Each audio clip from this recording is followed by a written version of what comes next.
অসমত ভৰি দিয়ে তেওঁক আটাইতকৈ বেছি আচৰিত কৰিলে এজন শিল্পীৰ জনপ্ৰিয়তাই। তেওঁ হ'ল অসমৰ মহানায়ক জুবিন গাৰ্গ।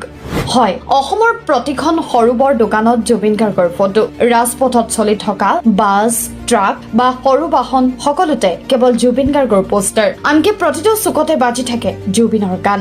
এয়া দেখি শিহাব চট্টুৰ আৱেগিক হৈ পৰিল। সমাধিস্থলৰ বিষয়েও ক'লে, জুবিনৰ সমাধিস্থলক মানুহে যিদৰে এখন মন্দিৰৰ দৰে সজাইছে আৰু আজিও হাজাৰ হাজাৰ মানুহ তাত শ্ৰদ্ধা জনাবলৈ ভিৰ কৰিছে, সেই দৃশ্যই শিহাবক অভিভূত কৰি তোলে। সঁচাকৈয়ে শিহাব চট্টুৰৰ এই অনুভৱে প্ৰতিজন অসমীয়াৰ মন চুই গৈছে। জুবিন গাৰ্গ আছিল আৰু সদায় অসমৰ প্ৰতিজন মানুহৰ মনত জীয়াই থাকিব। শিহাবৰ এই মন্তব্যই তাকেই প্ৰমাণ কৰিলে। बहुत फेमस है जुबिन गर्ग, बहुत अच्छे इंसान थे, बहुत गरीबों को मदद करने का बहुत वो सिंगर है।